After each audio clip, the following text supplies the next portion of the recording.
If your teen or young adult is saying they're anxious, but you're not quite sure what that really means or how to help, this episode is going to be so helpful. I'm joined by Zack Schafer. He's the executive director at Mountain Valley Treatment Center in New Hampshire. It's a residential program that works specifically with teens and young adults who struggle with anxiety and OCD.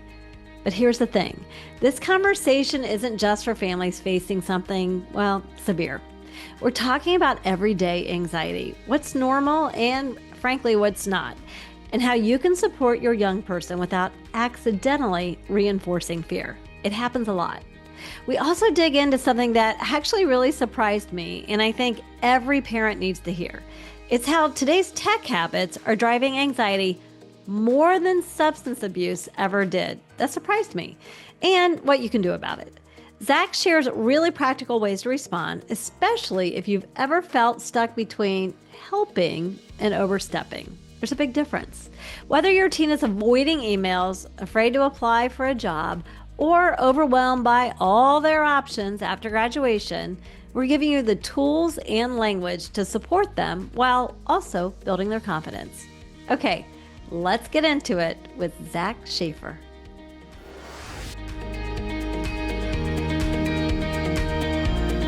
Zack, welcome to the show. Lisa, thank you so much for having me. It's really a pleasure to be here. I am so excited to talk about this topic because, well, one of my favorite books of the last year was Anxious Generation that I read, and so good. Such a good book. Jonathan Haidt and his work has been fantastic, and I'm super happy with all the popularity it's gained and the traction it's gained. And a lot of parents come to us, "Have you guys read The Anxious Generation?" I'm like, "Of course we've read The Anxious Generation." Right. You're like, I probably could have written it as well, right? So, like you said, this is like the theme of the day, the decade, the generation, Mm. whatever at this point. So, talk a little bit. We want to talk to parents about their teens or young adults' anxiety. Yeah. And you're an expert in this.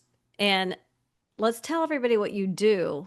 But I also want to say, when you hear Zack say what his day job is, what he does, don't go like, oh, this episode's not for me because my kid doesn't need what Zack has. Everybody's going to get something out of this. Well, and that's the one thing I love about working in the anxiety space is that it is one of the fundamental human emotions that all of us, somewhere across our education, could really benefit from learning about it, how to manage it, how to work with it. Fear and anxiety have an incredibly important role to play in our lives. It's not all bad, and it's not a negative emotion, but it is an emotion that requires some understanding and some skill to address. So my name is Zack Schafer. I'm an occupational therapist by trade. That's my professional background. I'm currently serving as the executive director of Mountain Valley Treatment Center, which is a residential treatment program for adolescents and young adults ages 13 to 20 who are struggling with anxiety and OCD.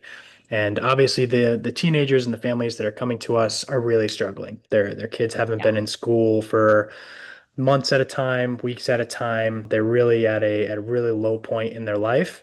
But I'm here today to just talk about anxiety at large and how we can better support anxiety, the type of anxiety that comes up with working with young adults when thinking about career and where to go, and the sort of paralysis by optionality that can come from all of the different things we can do in the world nowadays. So anxiety and young adults kind of go hand in hand. So yes, I'm an expert and I am focused on treatment, but here I'm hoping to shed some light on just anxiety in general and how to work with it.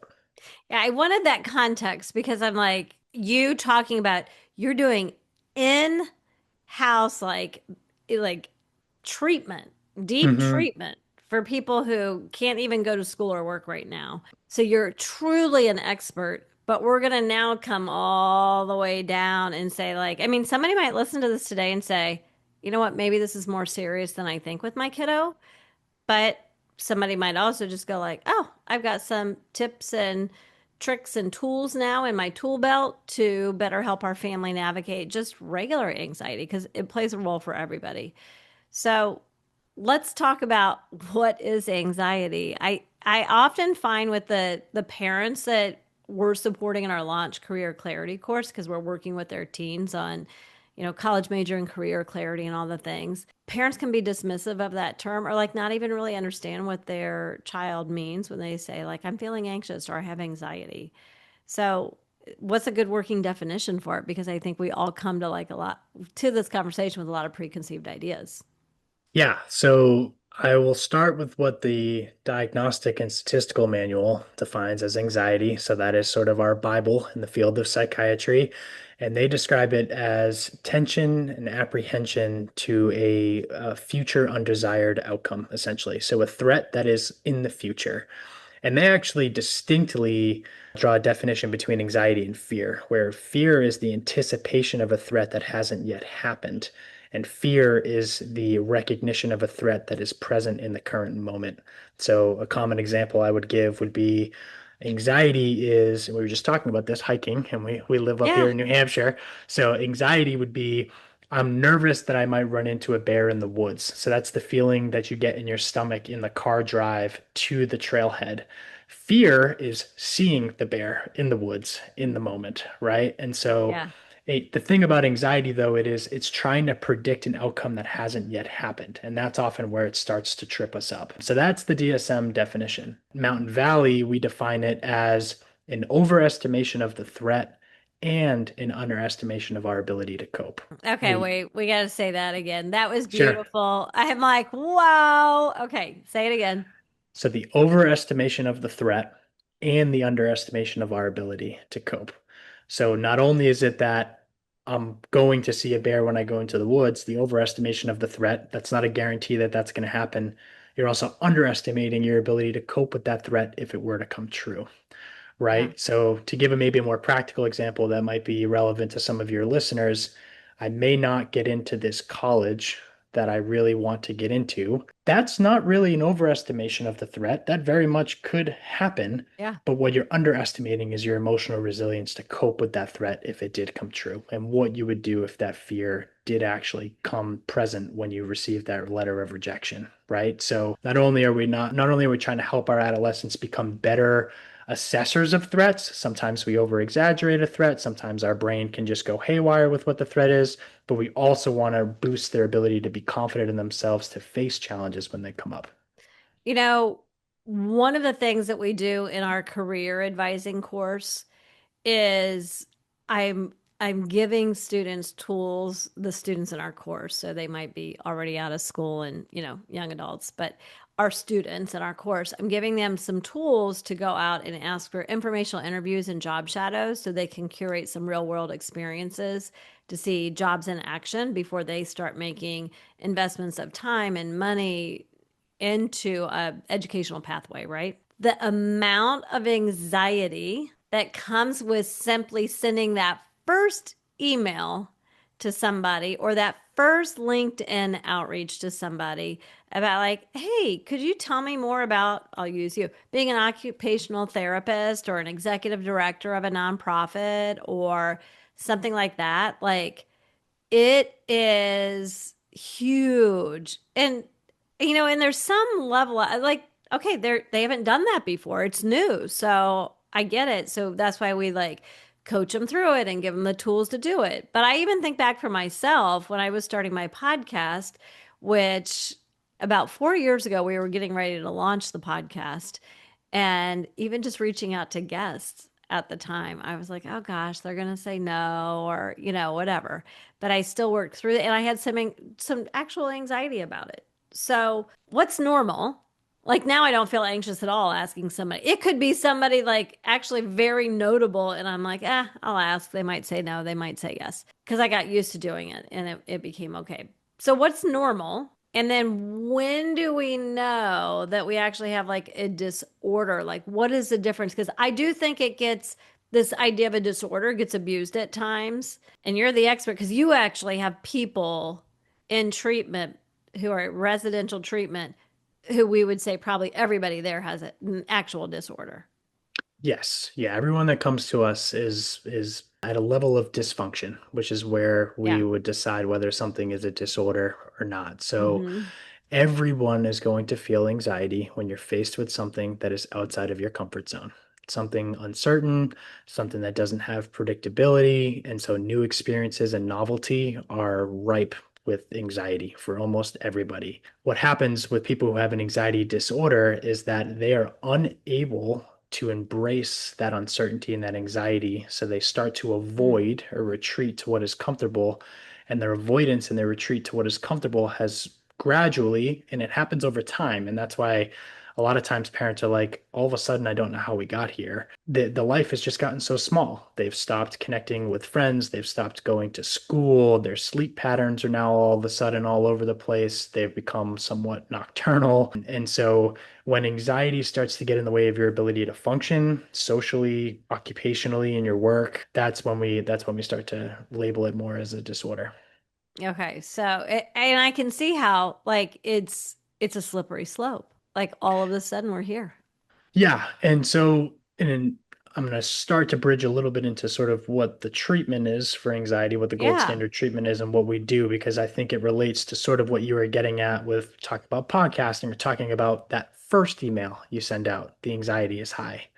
right. Second email you send out, the anxiety is a little bit lower. Hmm. Third Now I email you don't send even think out, about it. don't even think about it, right? So exposure therapy is what we do, and that is the gold standard treatment for anxiety and related disorders and has been for many, many years. And so what we're doing in exposure therapy is we're gradually exposing people to the things that they're afraid of, and a couple of different things happen. Either they habituate it to the stressor. So you could still, the chances of you getting rejected, reaching out to a podcast guest, maybe it changes because you've gathered some reputation and people know you well, but it's still Mm, there every single time you reach out. So the threat hasn't changed. Your anxiety has changed. So you've habituated to the stressor. It no longer bothers you if somebody says no because you've been told no and you've learned that you can cope with it. So we mhm. want to expose people to their threats until they habituate to it, or they gather what's called new evidence that sort of competes against what their brain was originally telling them was going to happen. So if I reach out to this person to ask them about whether what their experience is like working as an occupational therapist, my brain is telling me that they're going to want to have nothing to do with some high school kid or some college kid reaching out to them about that. But you reach out and it happens to be a guy like myself, and I answer super friendly and very fast. And the next thing you know, we're on a phone call and we're talking about OT and being an executive director at a nonprofit. And that then registers in your brain as what I associated as the outcome that was going to happen when I approached this fear is not true. And what actually happened was this other experience. And now your brain is no longer associating asking people about their jobs with a fear of rejection.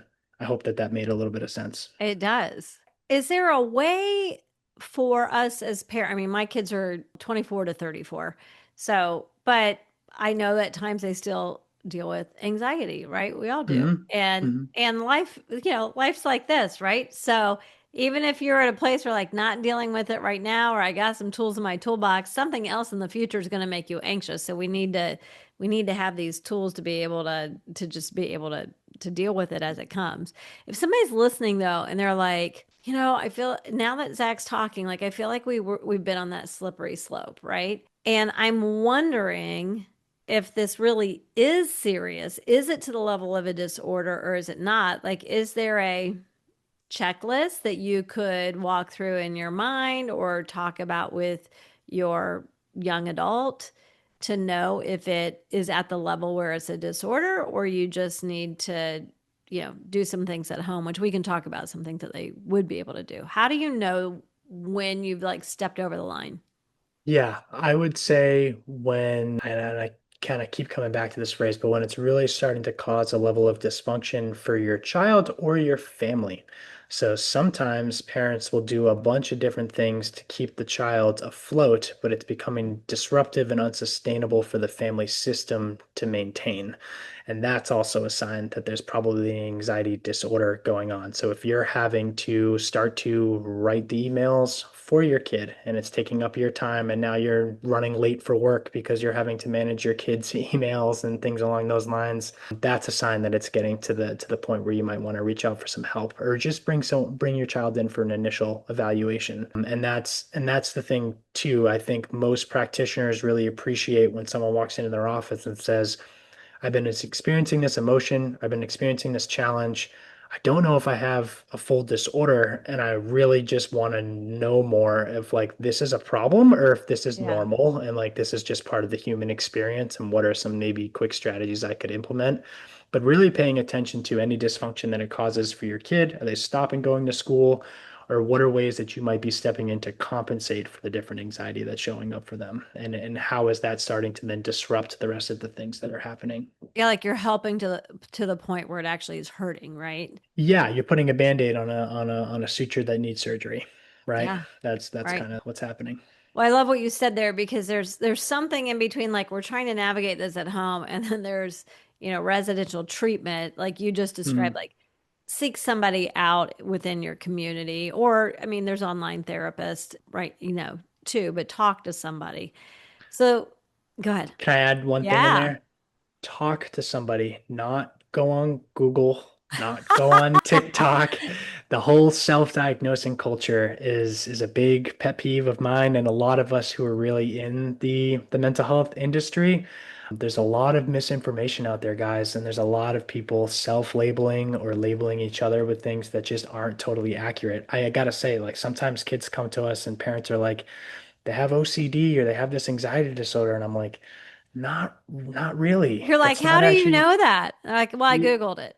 Yeah, yeah. Or I saw this TikTok video that described somebody who has anxiety and that resonated with me.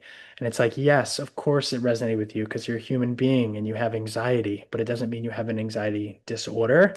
And you're actually more anxious about something being wrong with you than you are about the things in your life that we need to deal with, kind of thing. So, Well, this whole idea too, I also have I keep a small roster of small business owners who I'm an executive coach for as well on the side.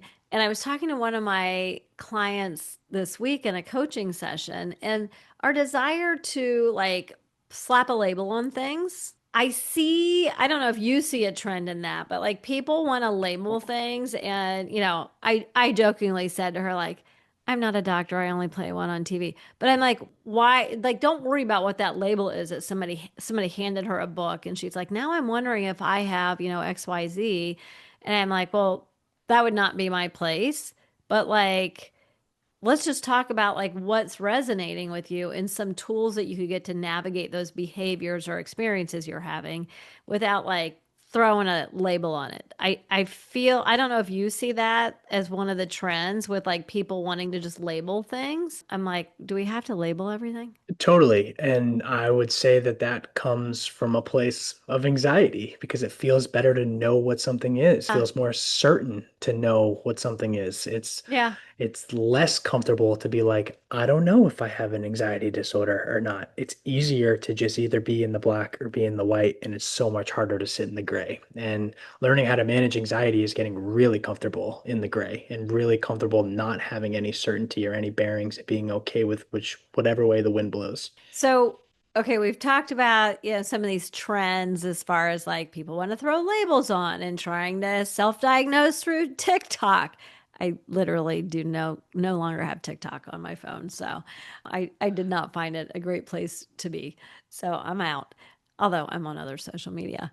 So I shouldn't say that I don't say like, oh, I'm great, but I'm just saying I'm off TikTok. So I'm not diagnosing over there, but we've got these trends. And when you and I first met about a week or so ago, and I said to you, I wonder, like, comorbidity, are you seeing a lot of addiction, alcohol, drugs, self-medicating, a lot of addiction, comorbid with the anxiety disorders that you guys treat? And I'm not going to steal your thunder, but you're like, well, this is the trend I'm seeing a lot that's driving anxiety. And do you remember what you told me? I actually don't. So if you could give me a Okay. thumbnail. Yeah, go ahead. It was technology. Yeah, Because yeah. I literally thought you would say, oh yeah, these kids are, smoking too much weed or drinking too young, or we're seeing a lot of addiction, like substance abuse issues comorbidly with anxiety. And you're like, actually, more than that, it's the abuse of technology. So Yes.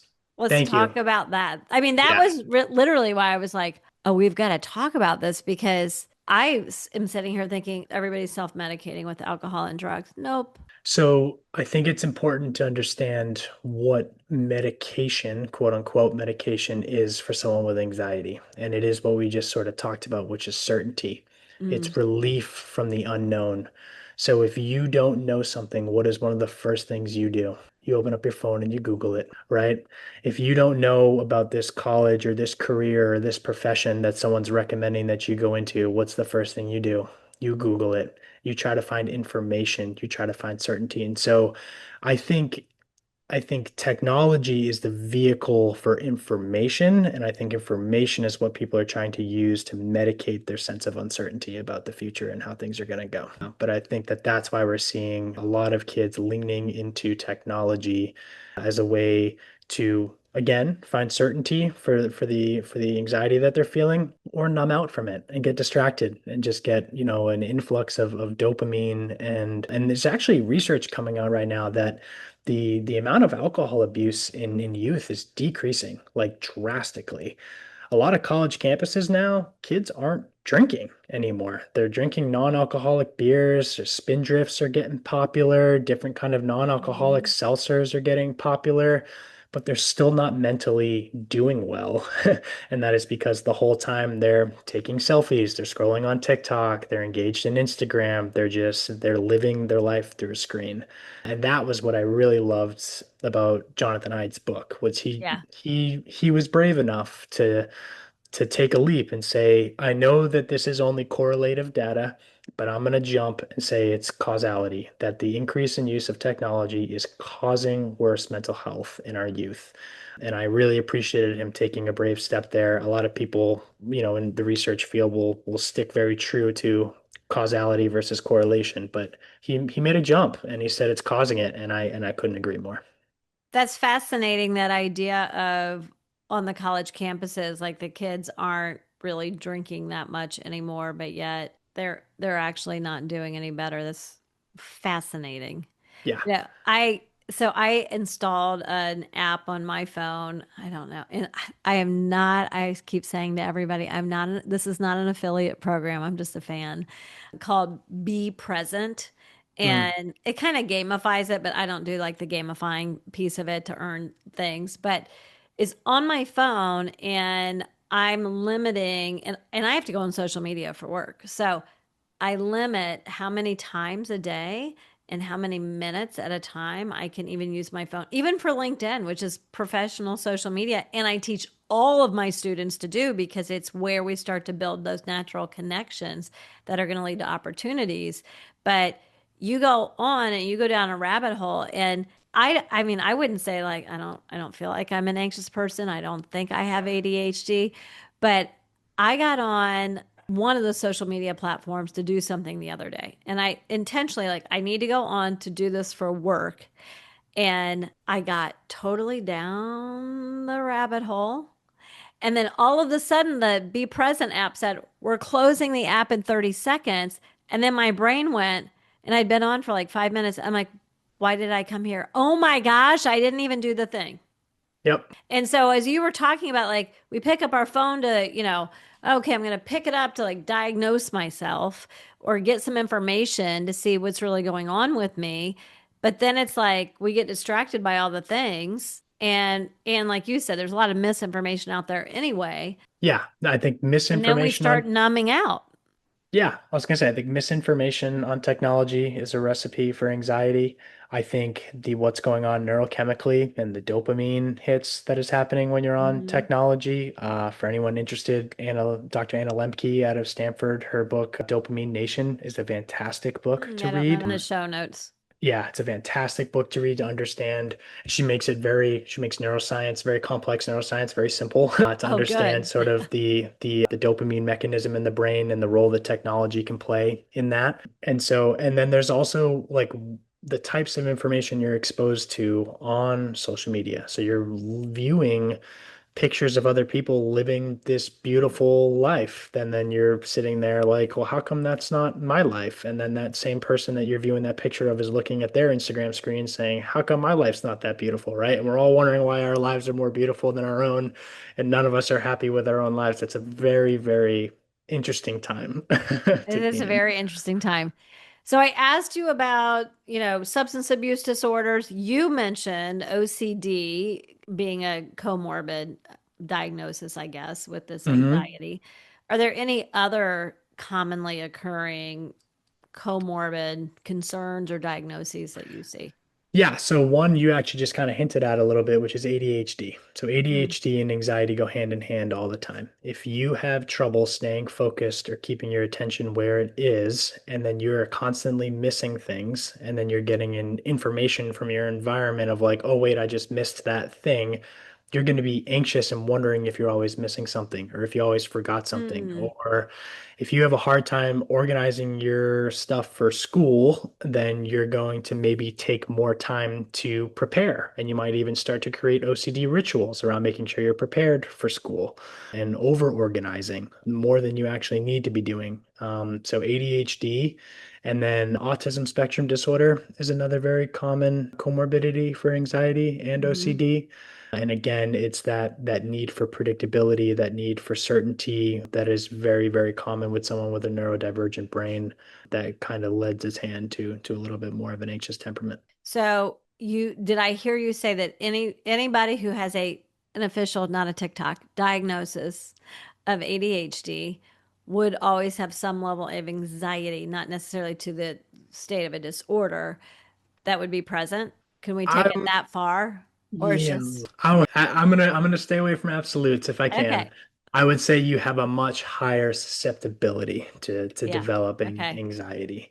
I don't think everyone with ADHD has anxiety, but I do think it is very, very common for us with kids who come. They're very anxious about school and making sure they remember everything, and it's because they have a hard time remembering. So it's coming from a very Yeah. genuine neurodevelopmental skill deficit. So again, the anxiety is warranted, but it's now run rampant, and in your ability to try to create certainty, you've actually created more dysfunction in your life. That makes sense. Okay. So if we've got some of these comorbid diagnoses that are possible, which might cause a parent to really stop and think like, oh, we already do have an official diagnosis over here on one of these, then maybe I need to think more seriously about the role that anxiety is playing in this or how they Hmm. go hand in hand. So if somebody's listening to us and they're like, my kid wouldn't need, residential treatment, if they did, Mountain Valley and Zach would be where I would go after listening to all this because he's great. But if they are just have some of this going on in their household, or they're starting to feel like I, as a parent, am maybe compensating a little bit. I did send that email that I shouldn't have sent. I mean, I say all the time, we give email templates to say, like, do not send your children's email. We'll even give you the templates that you can customize to try to reach out to get the informational interviews and the job shadows and the things, because we've got to teach you how to do it from the beginning, but you need to do it yourself. But if somebody's listening and they're like, oh, shoot, I sent that email on behalf of my kid, or I even acted like I was them in their email, what are some, I don't know, tips, tricks, tools that you could give the average listener that it's not at the level of a disorder that could begin to help? I mean, we've gotten a lot, but is there anything else that you would want our listeners to have? Yeah, so one I will recommend, and again, this is more for a child that has a true-blown anxiety disorder, but I still think there's a lot you can learn from it.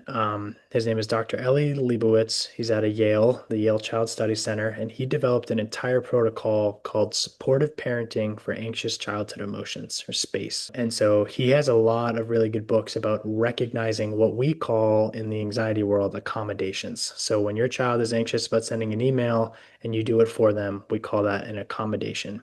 And that is a problem because not only does it undermine your child's ability to develop that skill, which is only going to perpetuate the anxiety the next time that they have to do that in their life, right? So it just Mm-hmm. kicks the can down the road.